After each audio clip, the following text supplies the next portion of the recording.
Hello and welcome back to Disability, Community and Healthcare. If this is your first time here, we would like to give a brief what we do. We provide the essential resource for insights into healthcare systems, the National Disability Insurance Scheme, NDIS, and community support services.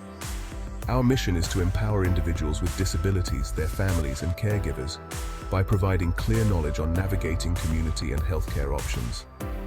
And we are passionate about sharing important knowledge to help caregivers, families and communities provide the best support possible.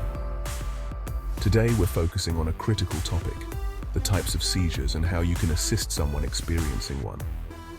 By the end of this video, you'll understand the different seizure types, their signs and the step-by-step procedures to follow for safe and effective care.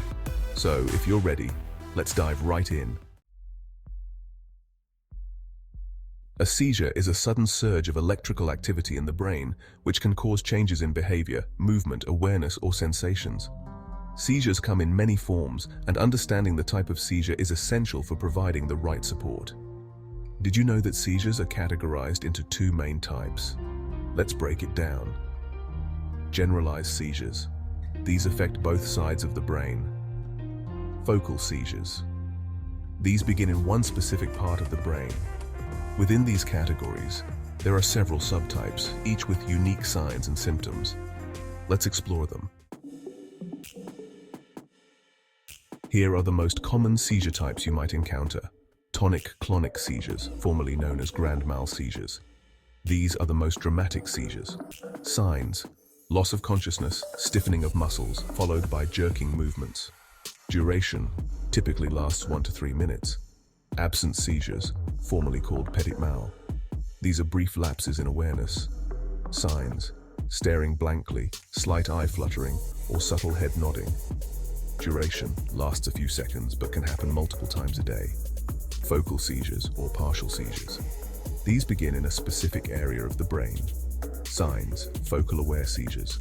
The person remains conscious and may experience unusual sensations like tingling or flashing lights. Focal impaired awareness seizures. The person appears dazed or confused, may perform repetitive movements like lip smacking. Atonic seizures, drop attacks. Sudden loss of muscle strength causing the person to collapse. Duration, very brief, lasting only a few seconds. Myoclonic seizures, rapid, brief jerking movements in one or more muscles, often seen in both arms or legs. Now that we've covered the types of seizures, let's talk about how to assist someone experiencing one. The steps you take can make all the difference in their safety and recovery. For generalized seizures like tonic-clonic, stay calm. Your calmness will help others around you stay composed as well.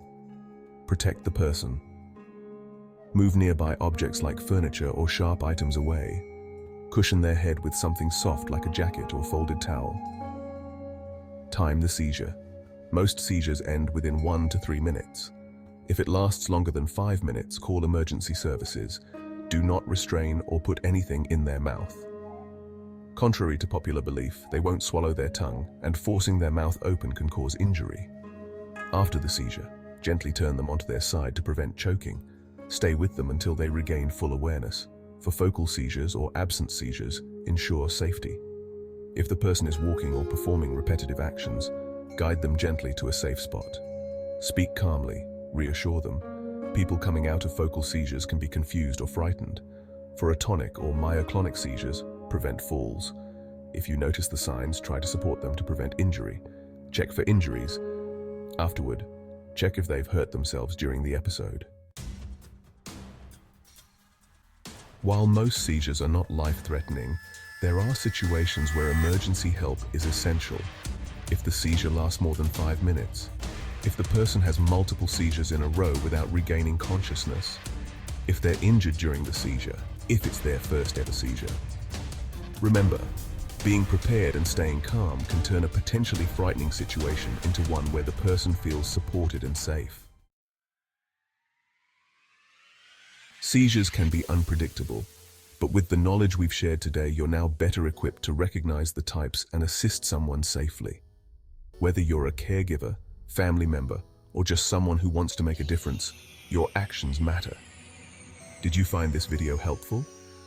Share it with others to spread awareness and knowledge. Don't forget to hit the like button, subscribe to Disability Community and Healthcare, and let us know in the comments if you've had experiences with seizures and what you've learned.